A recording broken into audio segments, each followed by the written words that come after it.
Pioneer Valley Poetry Productions was established to provide a home for experimental, innovative, and avant-garde work in poetry. The organization has sponsored yearly festivals on the Amherst College campus, but these were interrupted this year by the coronavirus. Some of the readers, Don Wellman, Andre Cudrescu, Peter Valente, and Christina Davis, have provided video readings, which are available on our website. Tonight, we are providing Zoom readings by 4 of the other poets originally scheduled for this year's festival: Anselm Berrigan, Maureen McLane, Karen Weiser, and Eileen Myles. The readings will be given ad seriatim without interruption, but briefly, I would like to give you a sense of whom you will be hearing. All 4 are among the most accomplished and established and well-known poets working today. Anselm Berrigan is an offspring of one of this country's most famous families in poetry. He is the son of Ted Berrigan and Alice Notley, the stepson of Douglas Oliver, and the brother of the musician Edmund Berrigan.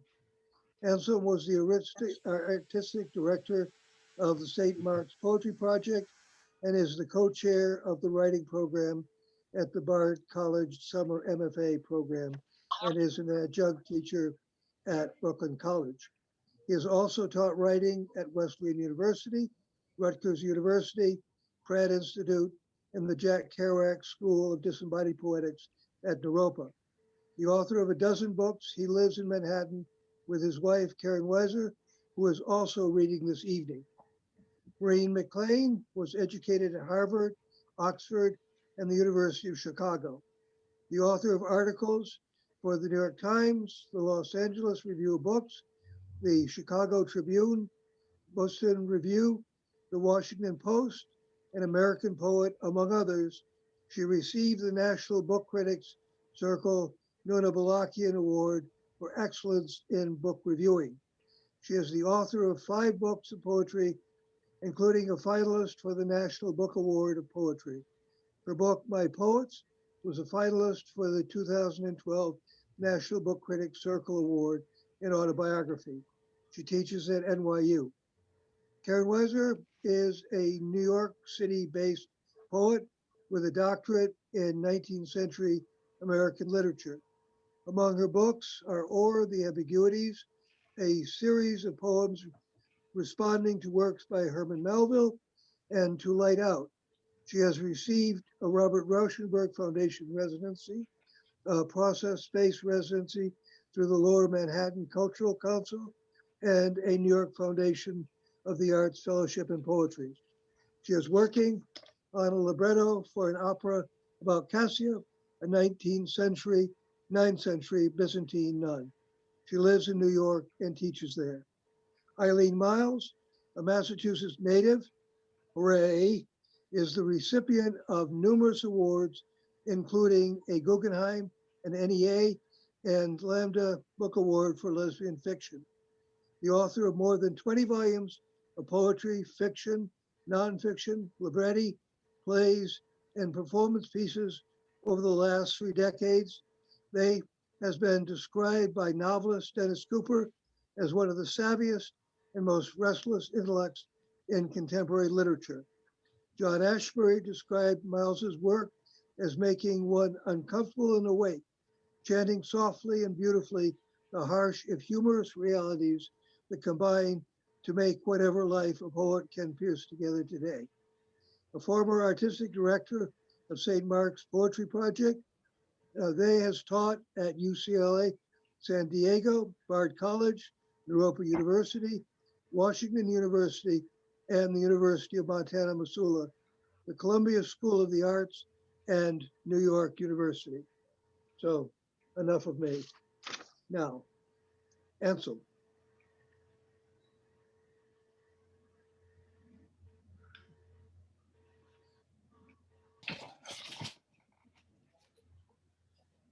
Hey, everybody, can you hear me? Okay. Thank you, Ed. And thanks everybody involved with the reading. Thank you, Samantha and Thanks for having us here. I don't think I got used to like giving readings regularly, and I don't think I've actually done a reading. I've done like one reading in the last year or something like that, or 9 or 10 months. I did a reading back. Like I don't remember how to do it in a certain way. I mean, I do because it's sort of built in maybe, but so I'm officially nervous. It's really nice to see, and unofficially nervous too, or demi-officially nervous. It's really nice to see everybody. And I didn't really know what to read coming into this because my brain has been scattered in so many directions, and but I think I'm gonna read something that I'm gonna read a poem called From an Ongoing Untitled Poem for Louis Warsh, which I started writing back in November, and mostly wrote in November, maybe into December of last year, after Louis Warsh died on November 15th.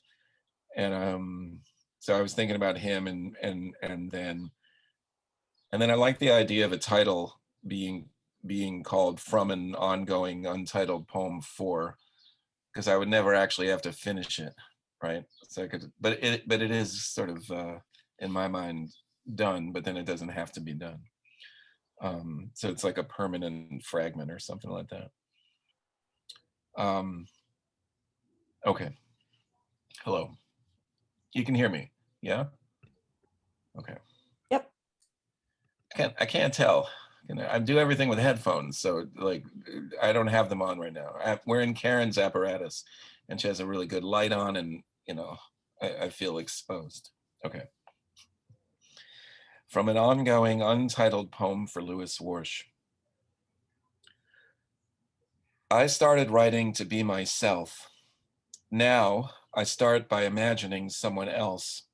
Don't worry about pretending.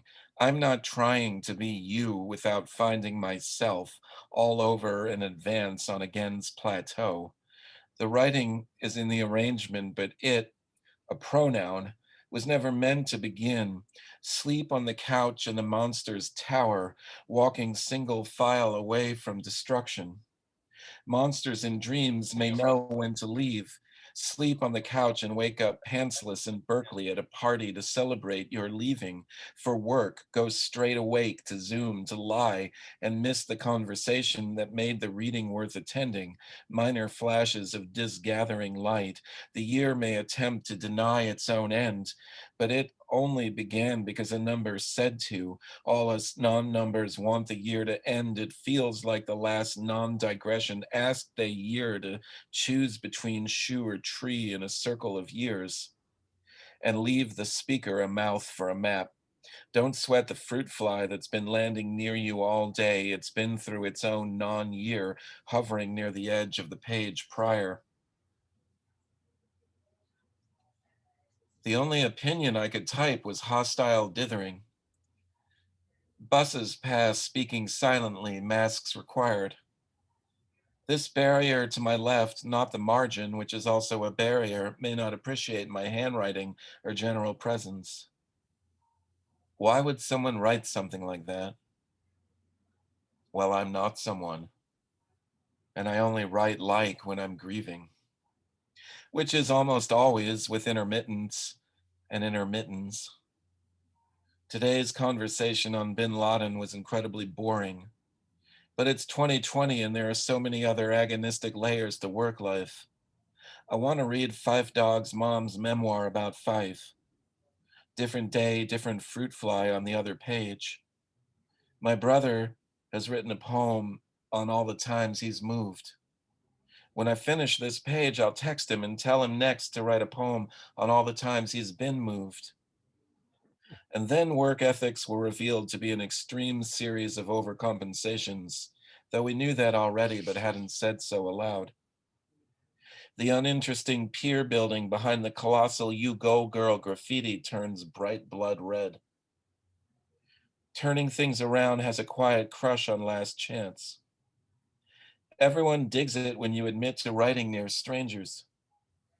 He emptied many little transparent plastic bags into the East River and slapped each one on the rail when he was done.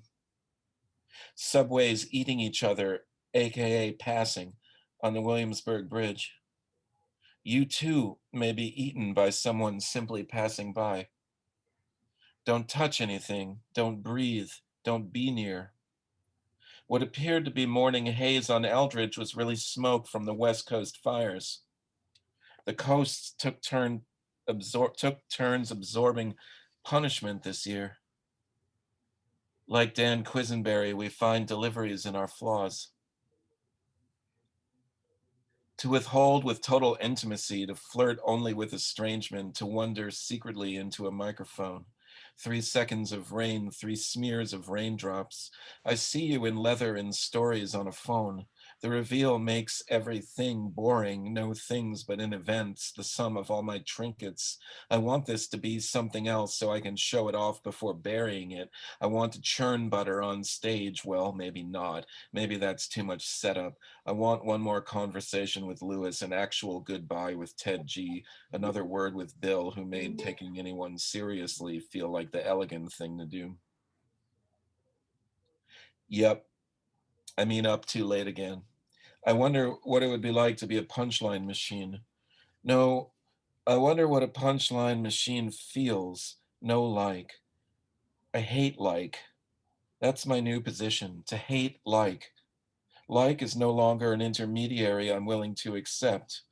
Not that like cares. I clearly care. Too much. And this has always been a problem for me, though I try not to let people know I care too much. And that has also become a problem. If you used to love me, but you replaced me in your heart with Jesus, I'm cool with that. You could even say I'm relieved, though you might find it strange to say that yourself. I have loved so many people secretly, I wonder if I'm not on trial somewhere in an empty courtroom. If you've ever suspected I love you, I hereby give you permission to validate your suspicion, unless you think it won't help.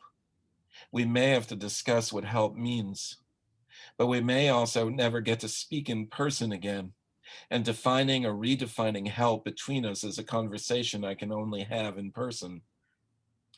In person is a strange phrase, too. I haven't felt in person for a long time, but apparently being in person means someone else is there too. I think that's wrong, but who cares what I think?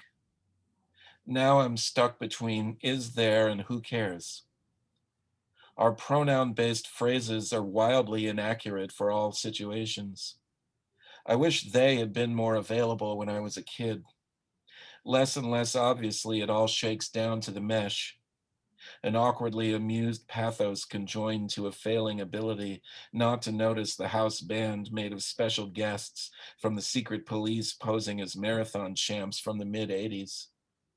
Even my mother thought that was Greta Vates living across the street. At the fake pond, our reading was disrupted by Ezekiel 33 blasting from sudden speakers dragged to ducks by the Sunday Millers. The swans were the first to swim away. We read Lewis's poems a little closer to the road to be sermonized only faintly, if at all, under lines from Alien Abduction. The same person who said no one gives him gifts, followed by saying it's the thought that counts, reminding us of the simultaneous keeling over of at least 2 no standing signs the other day. This reminds me of Adam developing a crush on photographs of Patsy Southgate in 1996 and wondering if she was still available, even if 50 years older than him and all the way back east. Your friend needs to be able to ask their own questions. M was wearing pants a 4-legged person could have fit into, but we wouldn't put it that way out loud. Dinosaur-era bird with scythe-like beak sheds light, like me, on avian diversity. Shoe or tree. And now everyone's icebergs are just a little more skewed. The reports from the alternate sites are definitively skewed. I'm also that former mayor leaking HP sauce from the glare and the pressure of trying to talk reality into flipping itself over. If they can make it, it's not art. Navigating this odd off season, is there room in the Parthenon, your pineapple, signals from? The margin's another lookout on the threshold of prickly thighs. 3 bites of a $3 sandwich, justification's back booby prize.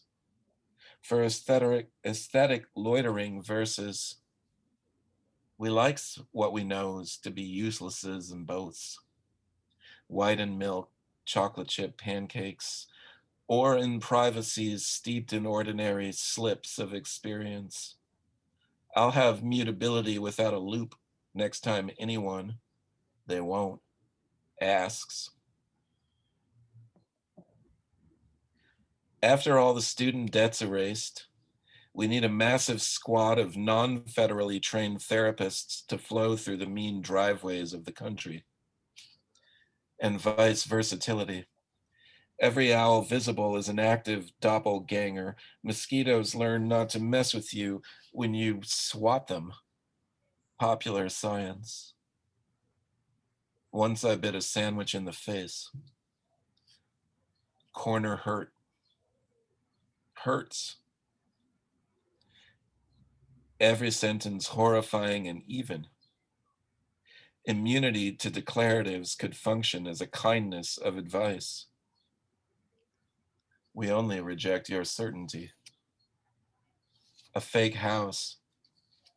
A blue facade. I ate half the fake sandwich.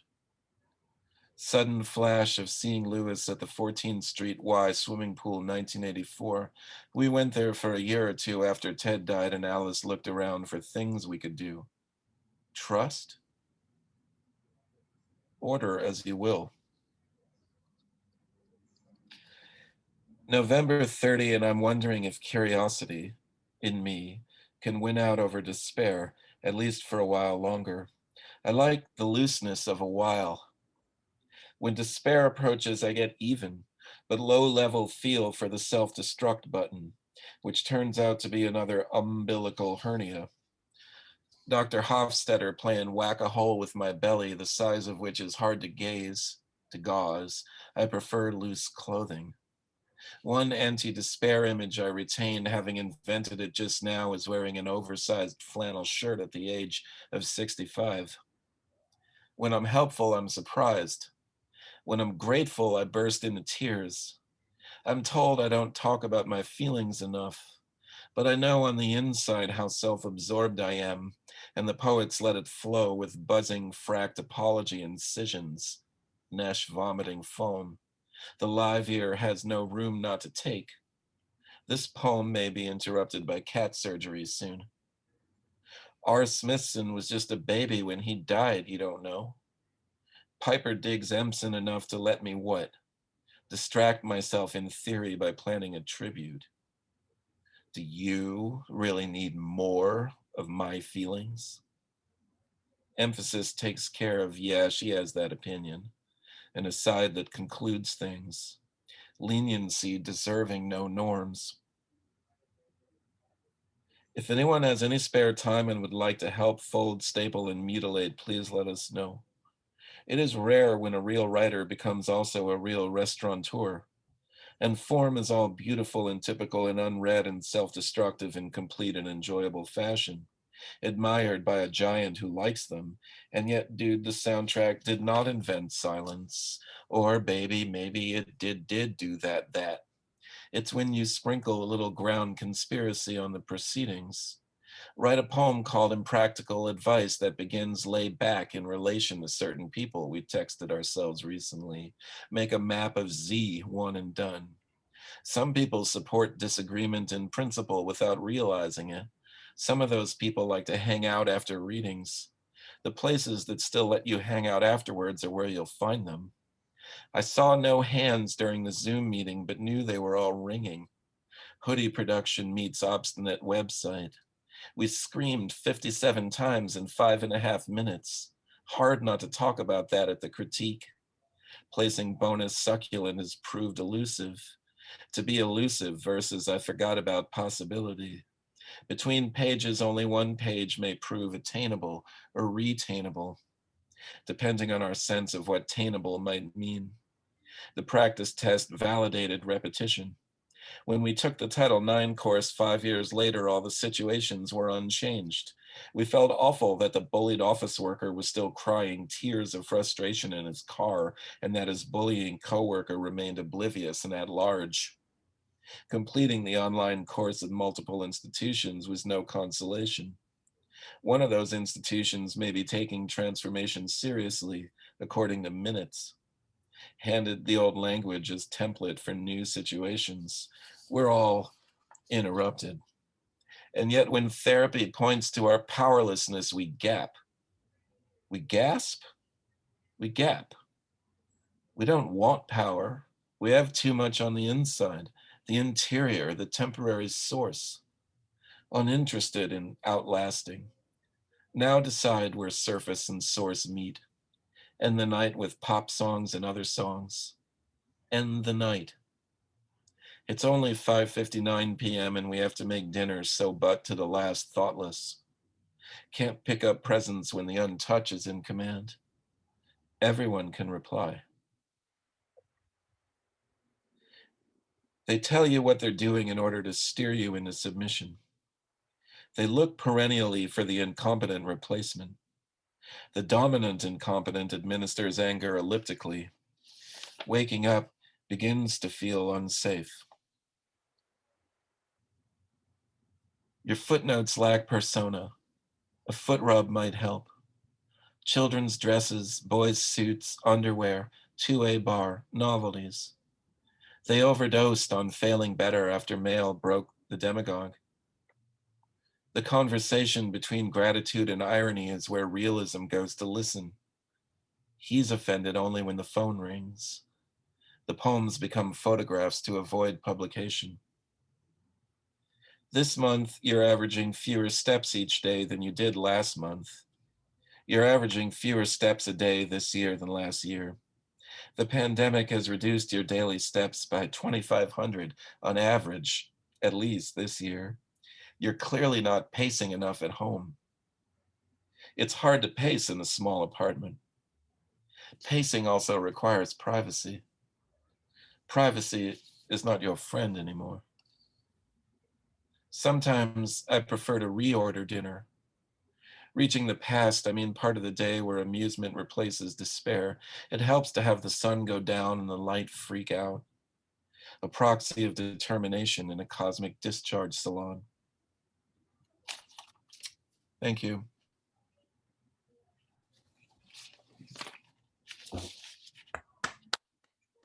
Thanks for having me. I will now slip out of the cube.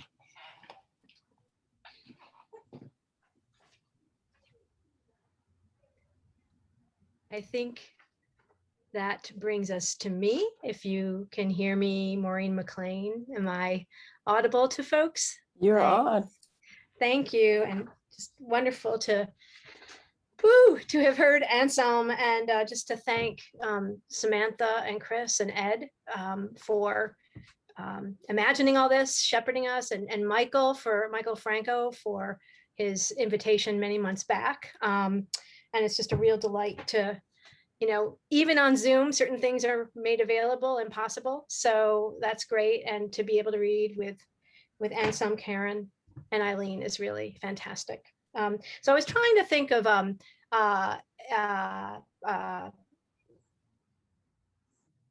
Massachusetts seemed appropriate, not that I have a wide swath, but and I was also trying to think about the seas, pioneer valleys, and most of what I came up with were some natural features, valleys, etc. So I'll read a suite of poems. Some of them are from previous books, and some are pretty new.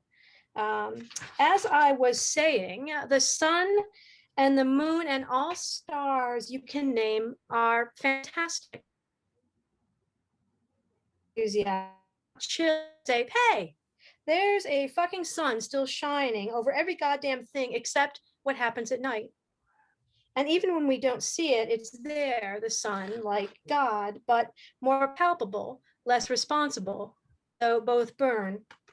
A turning world is flat until mountains and valleys and axes tilt the models men make. If I say abstract, I don't mean ideal. I mean real. The lids of our eyes are fewer than cats. Watch it bear down on us, stunned sun stuck in the sky by no one. This is a poem called Trees. Was just published.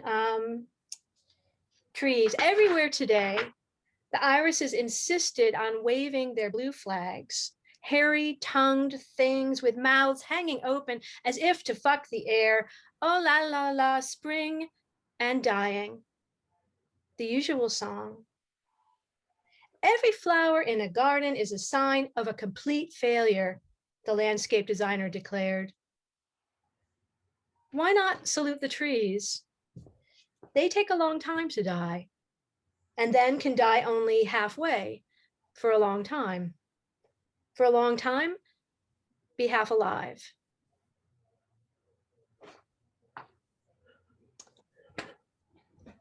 And this poem partly is set in another precinct of Massachusetts, near in Gloucester. Now is the cool of the day. From here, you used to see the sea. The gulls still palaver, the fishing boats still eke out what they can. At dusk, the Eastern Point light every 5 seconds flashes white. The dog bar light shines occulting red. The 10-pound island every 6 seconds blinks isoface red. These are their characteristics. So many beaches, reefs, and shoals named for woes, then woes effaced, like your footprint just now in wet sand. You've only begun to learn the high tides and low, the 2 of each a day. By day, I mean also night. By night, I mean the soft blank I used to be too shy to go swimming in. There are drowning children, and one must try to save them. So she thought, one thinks, and died trying. The old ways of being a person have their hold on me, and I move in the wake of baleful ships and of very few gods. I want to find something to believe in, the young poet said, beautiful, vegan, and scowling. It's disgusting, this posthumous stance I adopt some days, and some days it's thrust upon me, unwanted vestiture. She's only as beautiful as ever, another poet aging splendidly, with her delicate gold jewelry and avant clothes. She grew up 3 towns away from Donna Karan, who is still alive. Yes, I said to the student who wanted to analyze the fashion system in Swift. There's no end to beauty and shit.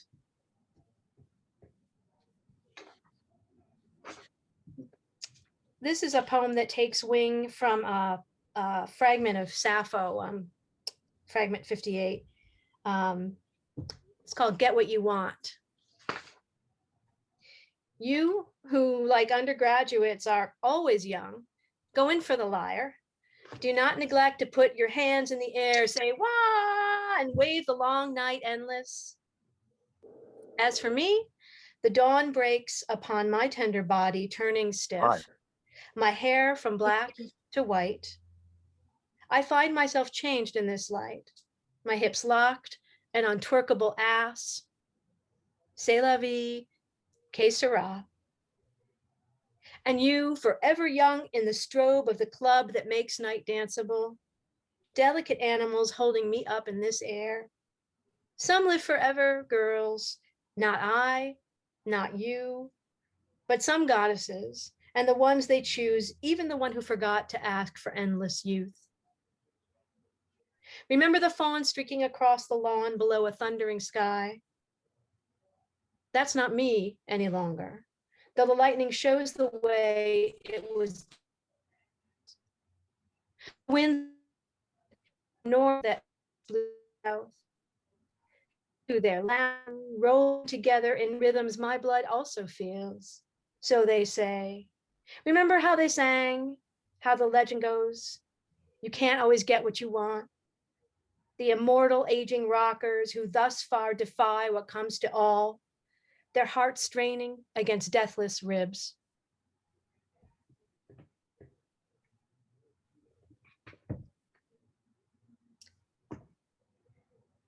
And this is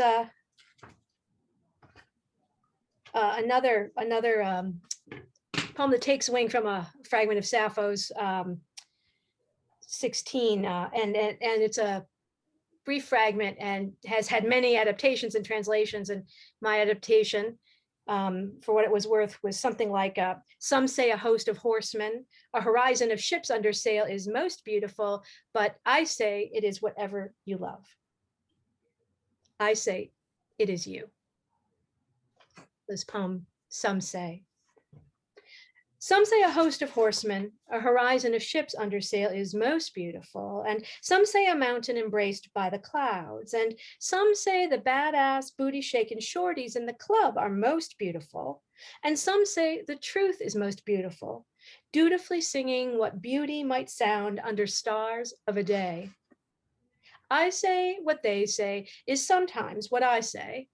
Her legs long and bare, shining on the bed, the hair, the small tuft, the brown languor of a long line of sunlit skin. I say whatever you say I'm saying is beautiful.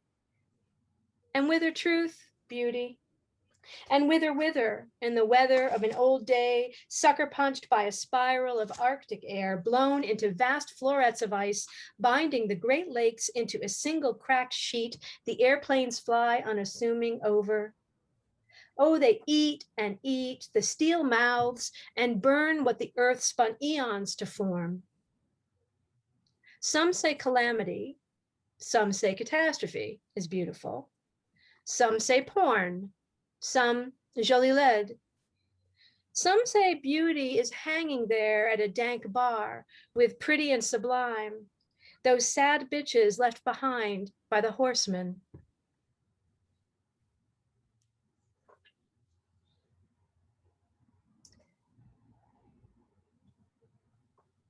And this is a poem called They Were Not Kidding in the 14th Century.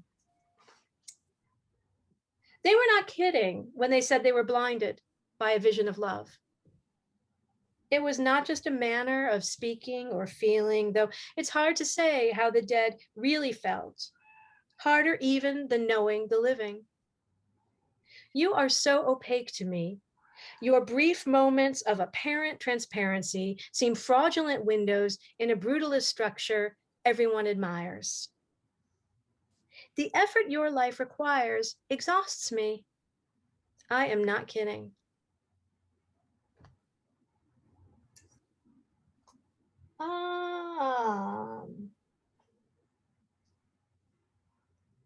A poem called Forest.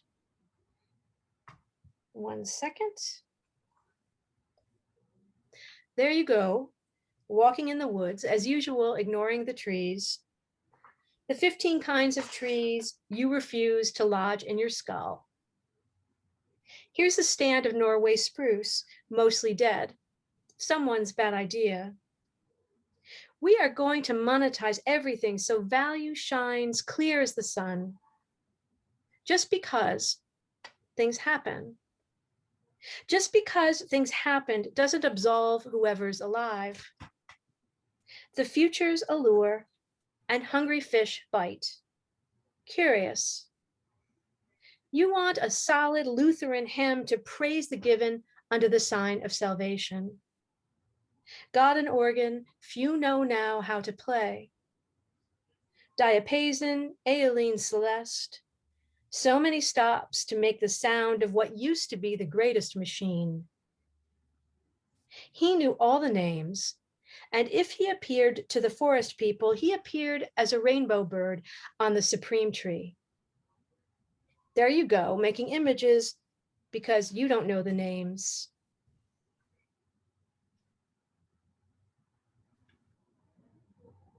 And a poem, I always admired those translations of ancient Chinese poems with these kind of elaborate, wonderful titles and then pungent, brief little lyrics. Taking a walk in the woods after having taken a walk in the woods with you. Now I cannot not see the blight everywhere. Cheerful poems. So I thought I would read a poem called Against the Promise of a View. You might say a poem on the side of valleys and not mountains. Okay. A difficult climb to a beautiful view. I don't like it. I don't like the way you make me go positively Protestant. All this deferral up to a future only you've seen, the ascent always leveraged against an alien payoff already prescripted. When we get there, I'll be dead tired, too tired to view the way I wanted. I wanted the way to be beautiful as a stroll in the hanging gardens of Babylon, or the wisteria-laden lanes of the Rose Garden of the Bois de Boulogne, or as beautiful as a jammed 6th Avenue crosswalk in Midtown. I wanted to be going nowhere, nowhere we know, not to have to breathe so hard into a future someone else promised. I know reputable studies show the capacity to delay gratification makes for a happy person and nation, but oh, I just want now a perpetual, beautiful stroll nowhere. I don't want to look back and say, that was so worth it, because even if it was, it wasn't.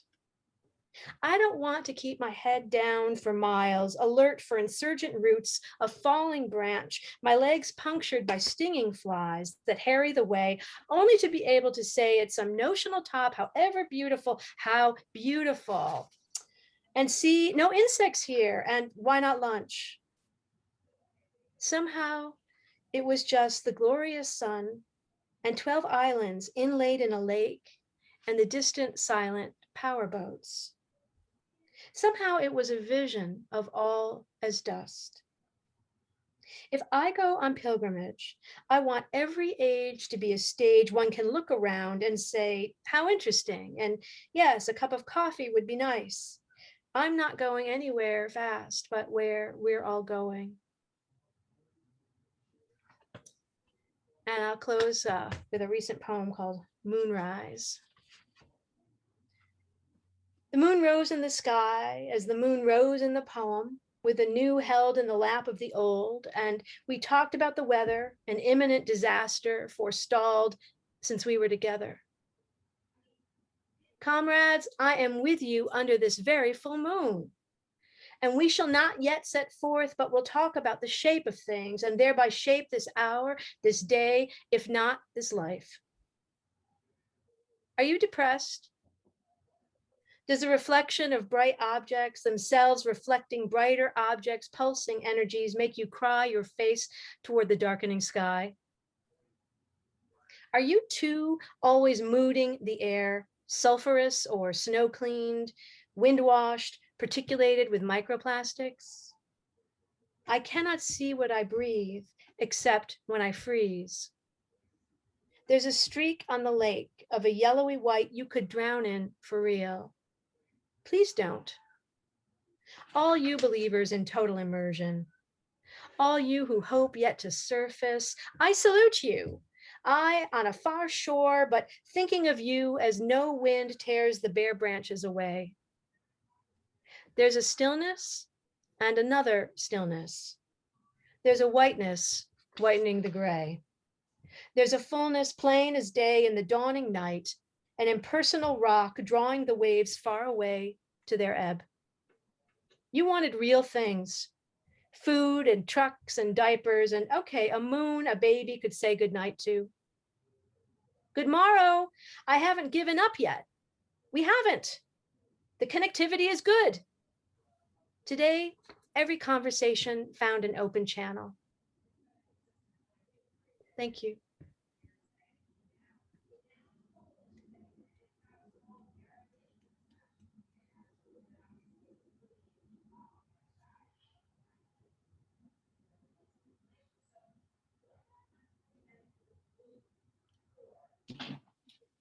I guess I'm up. Hi, everyone. I just have to say this is an amazing group of people here. It's like Hollywood squares of my favorite poets. It's like all these people and like so many people from all over. We have Toronto and Washington State and Rhode Island and Maine and California and Hawaii. It's amazing. So thank you for asking me to read Ed and the Pioneer Valley poets, Patrick, Michael Franco, and Samantha and Chris for putting on this poetry reading. And Eileen and Maureen and Anselm, it's a pleasure to read with you. Maureen, I am always going to think of Untwerkable Ass as I just emblazoned now in my mind, but the poem, I think Taking a Walk with You, I really love that too. It's great to hear you read. I'm going to read first a poem that is a poem I wrote after seeing art for the first time after being in quarantine pretty intensely. It's called The Present. How much of our pleasure is just about being a body among bodies? I used to unabashedly look at people on the subway and feel them around me. I realized after seeing art for the first time in 4 months, the objects too pressed into me then, as if mental contact was physical. Their shapes winding their way into my metabolism, into my posture.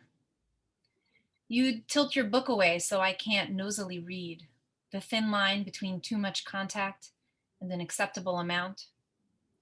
I can see how it felt to want to touch the sculpture hanging from the ceiling. Not the weight of desire, but a smooth shiver of mass, texture of movement, or sweat, but even less tangible. That haptic bump of aura in the moment before skin makes contact. We orient to each other outside of awareness. We press into the spaces between others. Between ourselves, there is both unabashed looking and avoiding the gaze. There is much that we do outside awareness to communicate. It's ontological, he says to me, of this experience, though we are talking about seeing art rather than physical contact, or rather, the ways being in the presence of art is a kind of physical contact. What happens in the presence of. This next poem is part of a longer poem. It's called, comes out of my reading The Interpretation of Dreams, but it's called The Interpretation of Dams. I beg you, however, not to try to understand too much of what I tell you. The dream censors itself, each object in the dream a thought. I dream every night for 2 weeks that you have left or that I am leaving. A tortoise crosses a busy street and the traffic stops both ways. It's like a bad joke when you interpret your dreams well. It's been a season of marital discord. The pianos in our rooms are out of tune. Our youngest child has absorbed in agitation. The traffic threatens to not stop when I cross the street. I beg you, however, to try to understand none of what I tell you. The most alone is when I keep back the self that swims out to find you in the waters of our too cluttered apartment, undersea cave. Choke then on the tide. We want to be known in the dream, in the watery rooms, inside the meager instruments laying waste, out of tune, stacked high on the shelf. I beg you, however, to try to unfold some of what I tell you. The most beautiful feeling I have in dreams is when a familiar space transforms into something unknown. So in my bedroom appears a back door that I never noticed, and I walk through its thick oak beams as if moving against a membrane of light. I once thought this a metaphor for love, or for change, or for their combination. In my hands, the paper can become an origami balloon, the only party trick I may still know, so that it's possible to make a shape contain the breath, simply by folding and refolding in a pattern you remember with your hands. I beg you, however, to animate some of what I tell you. I am perhaps done with begging. having found it ineffectual as a method of communication. Done with many ways of making the day appear less threatening with its structure, its mess, and. We always forget the most meaningful part, says Freud. The most powerful expression of the dream is the most censored. The poem draws the findings of my interpretive activity back with it into oblivion. Louise Bourgeois dreams of umbilical cords. Her art reimagines the mother's body, the female body, as a site of moving into the world, talking back to the idea of femininity as an emptiness to be filled, a lack characterized by envy, as Freud imagines it. The thick cords that formed the bridge between my fetus and I were shockingly rope-like, blue and pulsing. To see inside the body for a moment. What internal hands could fold such a structure, an apparatus smart enough to contain breath? This is the opposite of lack, the dream's navel, the spot where it reaches down into the unknown. It must remain obscure. Dream work and domesticity. Dream work is not what we do with the poem, the work of interpretation, but the work the dream itself does to censor and distort its meaning. Make it unintelligible, it whispers to itself. Perhaps this can account for how I write. Too muchness can be an absent refrain, an emptiness in the mouths of others in the dream. To be handed back, too muchness sets the terms for how we act on each other. Clouds a beach below, an ocean of mountains made blue. In the landscape of the dream, the probing of lost places creates a strange sound I make in my too much ocean body, a female reverie of feeling and pulse drawn against the surface. It barely appears, swallowing its own desire in the making of others. The dream works to voluntarily pass itself through a sieve that displaces, condenses, substitutes, and makes the matter a raw material of objects and activities. Do not overestimate the dream work. The child does not believe that she sleeps at night, and when she wakes is unaware that any time has elapsed. She believes herself always conscious. Time is passing, I say. You are asleep, though you do not know it. I come into your room to see you sleeping. I wake you up in the morning from a deep sleep. I wasn't sleeping, she says. She's become an agitation, pushing her will against mine, as if her small body were moved by a giant force larger than me.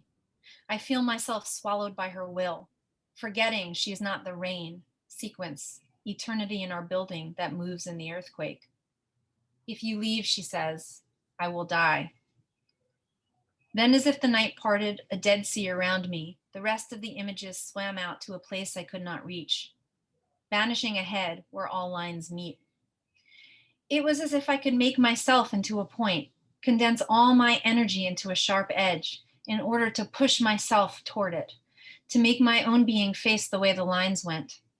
I put a pin there in that facing. Swedenborg facing his angels, messengers. I put a word there in that facing, and the word was death.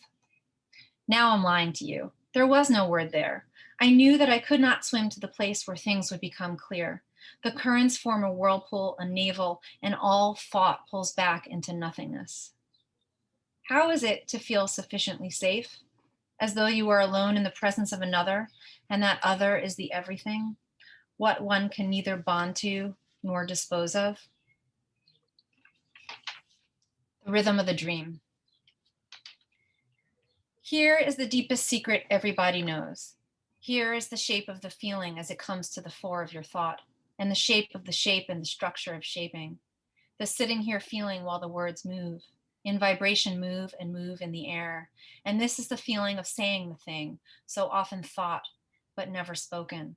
And this is the emptiness of after saying, and not knowing how it makes you feel. You, as in you, or you, as in the person to whom you speak, the one who cannot in the moment respond to what has been spoken, so that although we sit next to one another, we do not face. And this is the practice everybody knows. Here is the year we couldn't stand one another, and the year we didn't know, and the daily currents of agitation, and daily we draw together to make the shape of the day contain these moments of thinking together, always interrupted, always fraught or fretted, demarcated from one reality to another between. And this is the board game never finished due to complaining. And this is the food rejected though hunger remains. And this is the cold anger, the hot anger, the child who plays piano to transmute her anger, and the child who gives her anger wholly like a present hurled at the head, only to recoil in fear that she hit her mark. I told you nothing would fit. Can we show you where we put it in our boat? Mommy, I made you a dumpling candy. Can I show you what I put inside? I'm not always sure I can withstand it. The survival I must transmute. And here the poem ends. Oh, my mommy, can you help me find socks? Dream work in the poem. I've woken with a tuba over my mouth, having the dream of floating past in near pitch. We are in a moving car that has disappeared, steady along the blacktop, sitting with no seat, on a sound low to the ground. I've woken with a cloud covering my mouth, dream dissipating the fog, rising among mountaintops in patches, places you forgot to shave in the waking. I've woken with your hand suspended in the air, about to poke my arm for an aimless night, above my anatomically shaped defenses, whispering words I cannot understand, the universal translator broken in the rectangle of bed. I've woken with a comet over my eyes, its tail wrapping around my pillow, breaking comfort with its fire-shaped breath, as mythical as the slow migration of monarchs. Caroline Herschel discovers a new star in my dream, a constellation whose shape resembles her image, bonnet intact, part experience, part washed fresh. Its shape, a tuba, cloud, hand, comet, 18th century gaze into my dream, the poem. And this is a poem. Now I'm going to read to you from my newest manuscript, which is not new. I've been wrangling with it for 5 years. It's the most frustrating thing I've written ever. And in just the last couple weeks, I've started writing it again. Like I've opened it up, which is very hard to do when you have something that feels kind of dead. And now some new poems are coming in. And so I'd like to read those new poems. So the book is called, now it's title change. Now it's called This Ordinary Condition. And the person who I referred to at the end of the last poem, Caroline Herschel, it's really kind of loosely based on her journals and thinking about her story. She was an 18th century astronomer with her brother, the astronomer William Herschel. And she's kind of the first famous female astronomer, maybe really scientist, who was recognized for her work. She's an interesting character. So the book is kind of thinking about his work and her work. And then it's also it's kind of alternating with my life, because that's just what it had to do, I guess. This ordinary condition. This poem wants to tell a story and can't. I get ashamed of my own propensity for a formal tone, like seeing own face in the corner of the screen, among the fires of the year. I try too hard to pull the pieces of the wreckage into my orbit, to feel for something big, but here's the thing. I've not trusted the lyric for some time. And the present keeps entering the poem. How should it be in a life that's in limbo?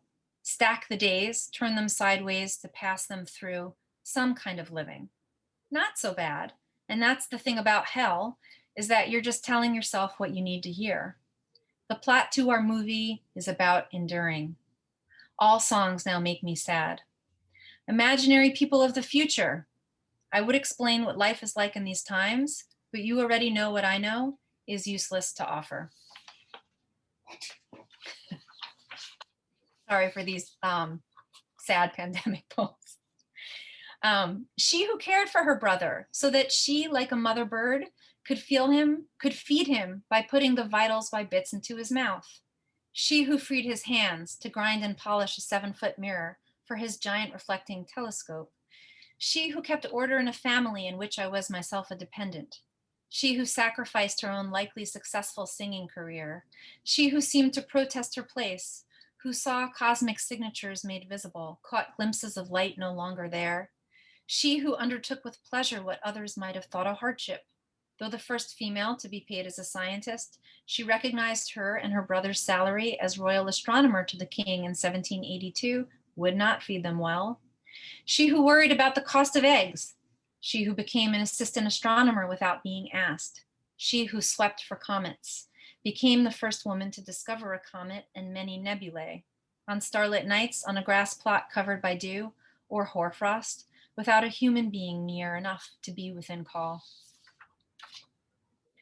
I found it impossible to separate the idea of the earthquake from our melancholy situation, so that the poem, this particular being you're moving in, is its own economy of time, which blinks open when you read it, inhabiting some trace of a person, is to nature endless and is nothing, at once a many-sided feeling that was gathered and arranged by one alive who bound together both rhythm and note, the sounds that can pause time. Take note of who and what binds you together, what keepers hold your data to be read and understood, what response you elicit when you feel big emptiness descend on you, what its heft is like, its color, pattern on your closed eyelids as the experience of a feeling turns to something outside these word containers, something you can't formulate, no matter how you move away from the feeling or back into it. Seabird at the water's edge, no matter how you let it reach over you, fearing that word, drown, or threshold, or wave intensities. Everything roots together when your edges come apart. Pierce plotted the shape of the solar galaxy to be proved correct by Hubble. If truth is something that happens to an idea, it does not always feel the way we expect it to, and can only be discovered in interaction, in the binding together of knowledges, in the patient counting of stars. How many stars, moods are there in the universe of a day? A telescope is, after all, a time machine. A poem is, after all, an instrument of time. My dead, after all, take up little space, but for their names. But for their names, my dead have been laid to rest again, with 2 poems and a graveyard visit. It clarified a landscape that had become embellished in imagination without 2 decades of visual input. In my dreams, my childhood home lay along a street, on either side of which ominous and magical expanses opened out. The farm around the bend that does not exist, the woodsy area that people did not plow and that I was sure I used to hike in. The graveyard, too, was full of memories that had gathered the lacework of the unconscious, imparting a feeling dappled iridescence on top of the actual that I had not been aware of, but that made a visitation to my old home, to the graveyard, a feared thing. I was scared I'd come apart by sheer sadness. I could not be sure my seams would hold, after all, having been rent before. To read a poem then there, in snow puddles at twilight, to cross the bare common. This time, after all, I laid my dead to rest. I placed my head on the poem. I pushed the telescope's whisper to my eye. I saw the fractures in our transparent circuit of being and the filaments holding them in place, the blinking charge of neurons, their tendrils seeking, pushing to connect, a pathway fire makes as it touches down. I started this book before the world as we knew it ended, though it was ending already when we touched it. There was no place to put it, the loss and lost places. Our reservations about capitalism were the least of it. I mean, inaction without the necessary matter. People in Texas are boiling snow.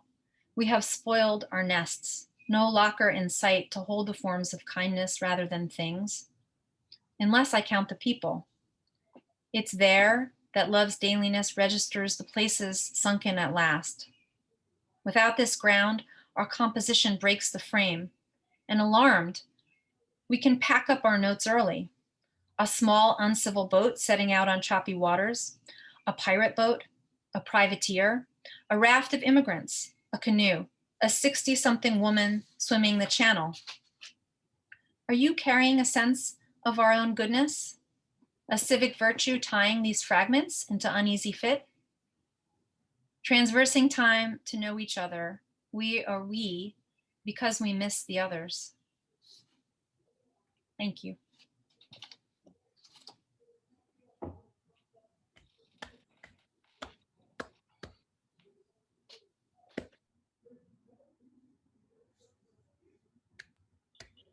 That was so great, Karen.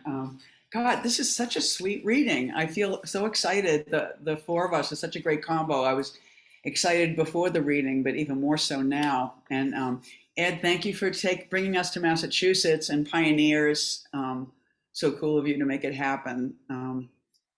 So I have this impulse. I've been reading the Quran very slowly. And I have this quote from what I read today that I wanted to share, and then I will make my chat and then read some poems. But this is so good. We relate to you such accounts of earlier towns. Some of them are still standing, while others have ceased to exist. And I'm thinking it was so great to think about Lewis. And the one thing I want to say about Lewis is that in his wake, that way that poets put up a poet's poems after they die all over the social media. And I didn't see one bad poem by Lewis. Every single poem was good. And he was that way when he was living, but it was an amazing thing to leave, to be just bam, bam, bam, bam, bam. And the other thing, there's so many great people Zooming with us here, poets and friends. And I see Peggy DeCourcy, and Peggy and I worked with Rosemary Mayer in 1982 at an advertising agency. I was like proofreading Chicken McNuggets. And I mean, that's what I was doing. Peggy was doing something more. But, and Rosemary's having a moment now and being, I think there's a retrospective coming up at the Swiss Institute, but there's a show in New York right now at Gordon Robichaud until later in this month. So if you're in New York this month, go see Rosemary's show because it's really cool. And it's amazing to think about who she was and what she made. So I'm going to read some poems. And the only thing I need to say is that I'm in Texas right now in Marfa. And I was here in January. I've been in New York all spring, but I was here in January and I got COVID. I got COVID light. It wasn't too bad, but I definitely went down for the count several times a day. And so what I did to pass my time is I watched the TV show True Blood, which I don't know if you guys know, it's like the total vampire show. It was so great. So what happened was that I wrote a ton of vampire poems.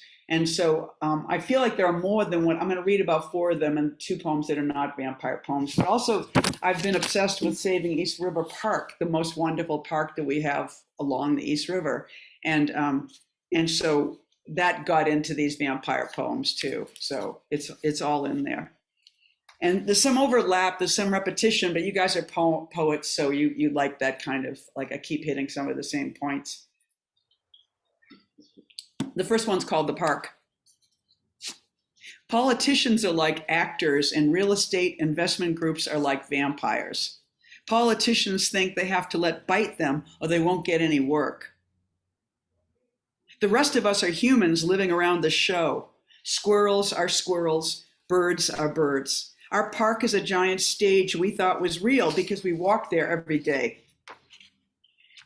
It is a set that Robert Moses built so that he could run his highway alongside it. My dog knows the story. You know the story. Everyone knows the story. The vampires are building a giant boat on top of our park in order to save it. It will take them about 10 years. The waters will rise. The children will be old. I will be dead. The vampires will be rich. The politicians will have all these tiny vials of blood lined up on their shelves from the years they were in that play. And now this one is called Beloved Train. And I've got to acknowledge, my friend Joan Larkin is writing a vampire novel. So there's a Joan Larkin joke in here too. Vampires cry blood. Each poet is required before the time of their death to stay up and write a vampire novel. Even though the light doth kill them, daylight kills vampires, as you know. It will be a short novel. I desired to burn like Joan of Arc, being woman, man, saintly, and the flames made me something magnificent. And what was the story? A novel requires a novel, a hall, a corridor, a prismatic corridor. Human bodies are coming down while being alive, which we, the dead, watch. The candle, the human lights, is a tiny bell to the vampires. He comes one night and puts his cold hand in my mouth and demands that I stop changing so he can get his story out. A dog pushes against the thing in which I emboss the book, glinting, and the ancient word boss, a strange globe from which spin forth the armaments of the vampire's pain, his long life, his very long life. Warrior, once housewife, next pad on a dog's toe, sore, another time, maritime, always getting licked. The dog putting her damp paw onto the ground in the night before the day in which the vampire was born. I mean, he died. I have failed in my task of writing my vampire novel. I will never try again. But in the time of a global pandemic, rules have changed. No more essay portion of SATs. No more this, no more this, no more this. So, third vampire poem. This one is called Beloved Park for Collina Rivera. And if you live in District 2 in New York, do not vote for Collina Rivera. She's our city councilor who's really responsible. So there's somebody named Aaron Hussein. Vote for Aaron Hussein.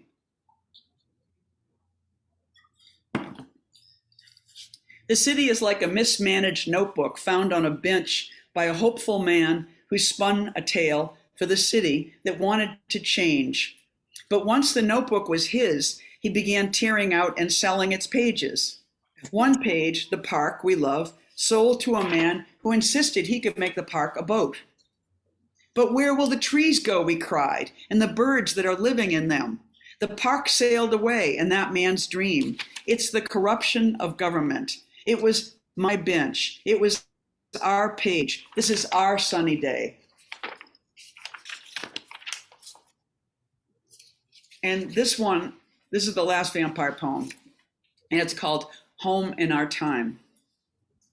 And if you're a real I don't know how to say it, cognoscenti of True Blood, then you'll know that Bill Compton is one of the vampires. He's kind of the hunky, dark-haired vampire.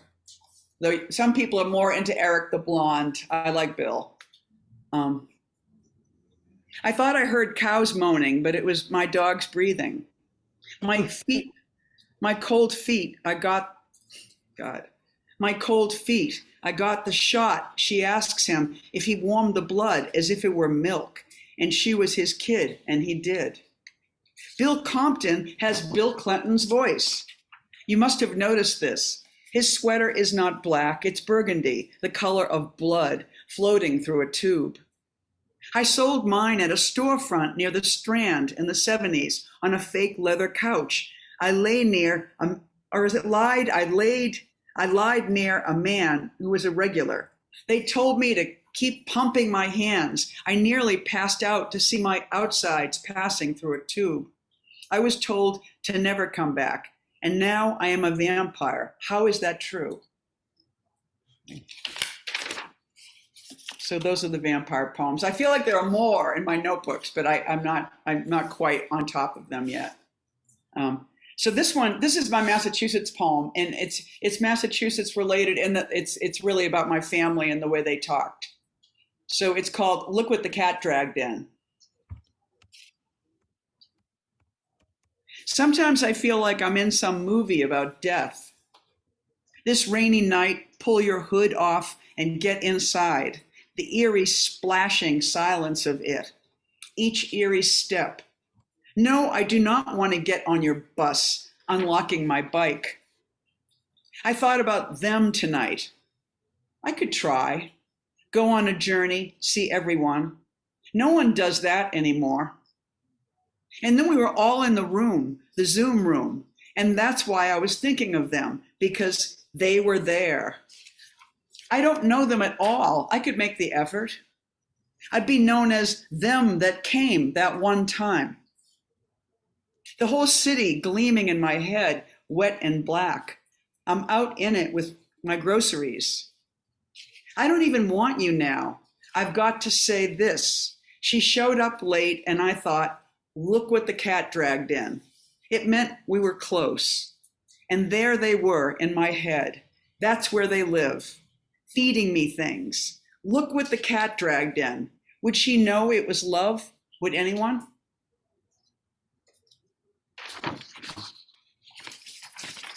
And I have one little teeny poem left, and it doesn't have a title, though I was on Long Island, and we found this really unlikely restaurant, and suddenly we were like, oh my God, this is like the first night of summer. But I feel like that would ruin the poem if that was the title. So it doesn't have a title.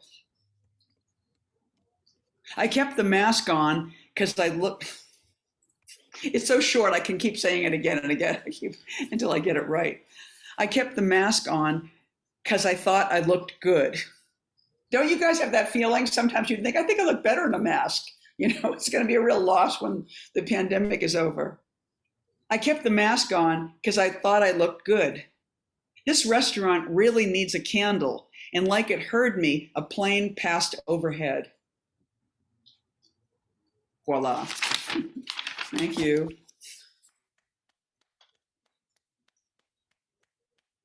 Such a good reading we are. Yay.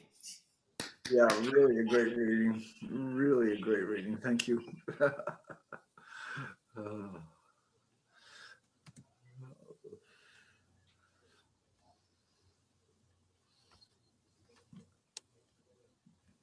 Great foursome. Thank you all so very much, and thank you all for coming. We're hoping next spring to do this as a live event again, but I have to say this was an amazing Zoom.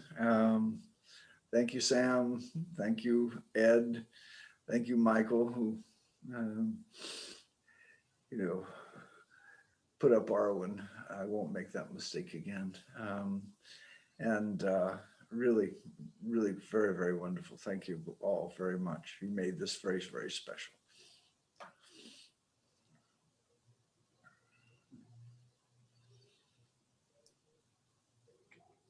We have stopped the live stream, but we're still in the room together. Okay.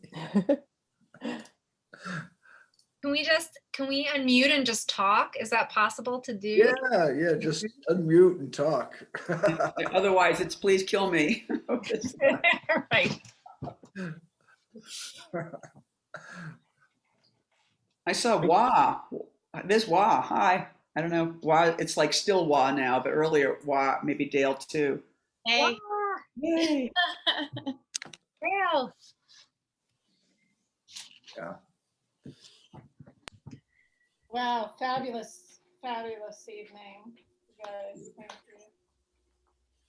you. Nice readings. Yeah, thank you so much. Those were wonderful readings. They really were. They really were. And,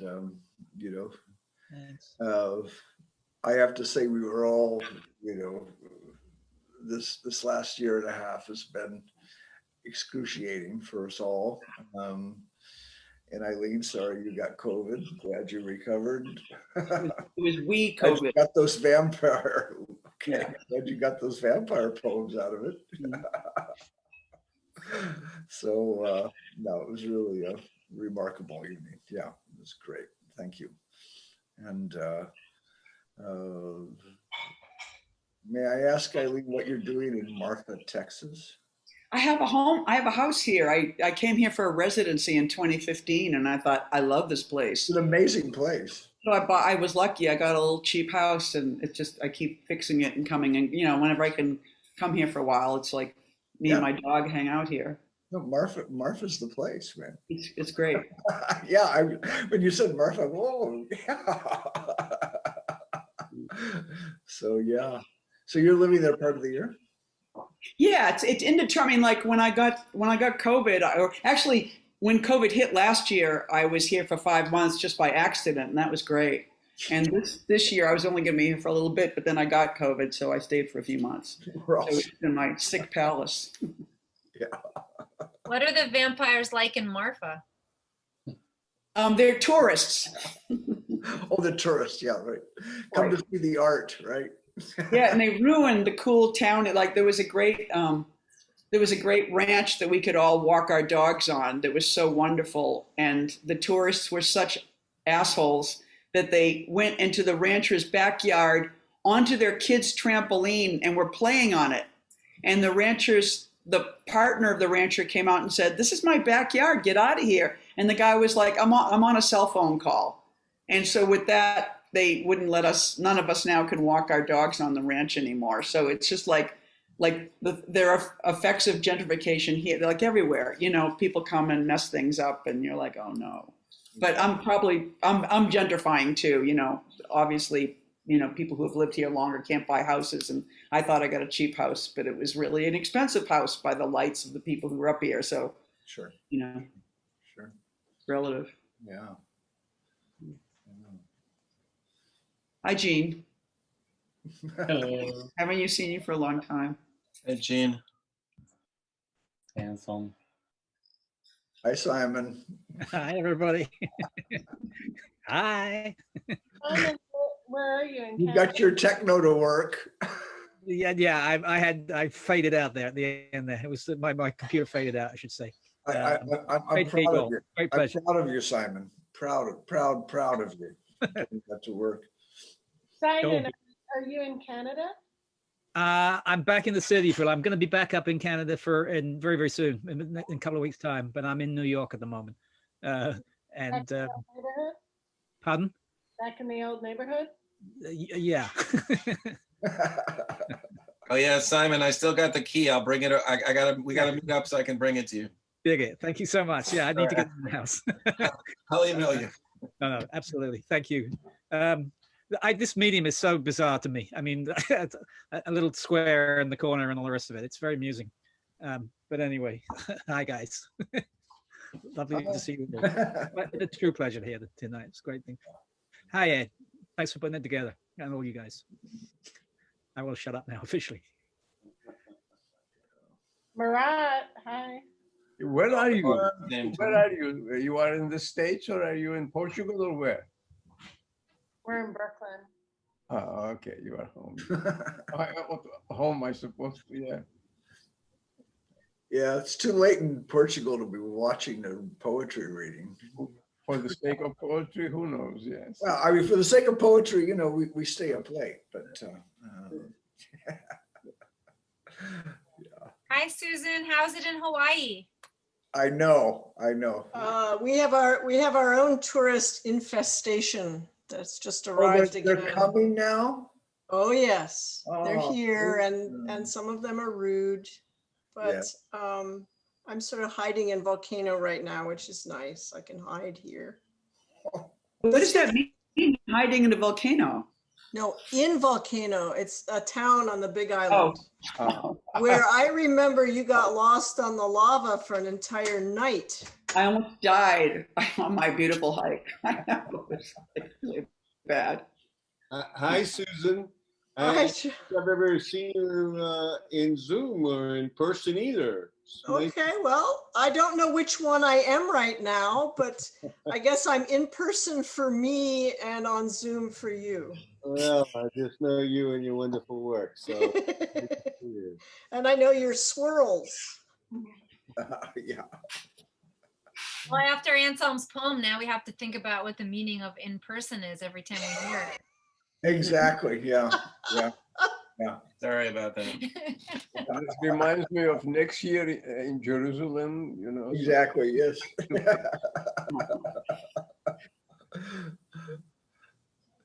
I actually went to a Zoom Seder this year. You did? Oh, yes, it was awful. Did God zoom in? Elijah was there, I bet. It was wretched. But what can I say? But I did it, yeah. We still next year in Jerusalem. I mean, So this time the zooming worked, last. Ed, your reading last week really was so frustrating. It wasn't. What was the occasion that Ed missed his own reading? Ed, you're muted. You have to unmute. Unmute, Ed. Yeah. Yeah, you missed your own reading was it last week? You know. Week before, yeah. Yeah. No, no, yeah. It was Zoom. They had the problem, but the reading is rescheduled for next week. Oh, is it And it's happening gonna be again next week? Right. Yeah. Right. With Basil K. The two of us going to read together. Yeah. You and Baz next week. Yeah. Good. Good. All right. Well, thank you all so much. It was really a splendid night. Maureen, Karen, Anselm, Eileen, couldn't have been better. It's really a delight. So, everybody. Thank you, everyone. Hi, Kate. Everyone, thanks, Chris. Good night. Good night. Hey. I'm seeing you all. Maggie. Bye, Heather. Good night, all. Hi, Steve. Bye. Good to see you. Great reading. Peggy, can we see you before you go? Oh, she left. Thank you, Ed. Thank you so much. It's great to see you. Thank you all. Thanks, Ed. And thank you, Christopher. Thank you.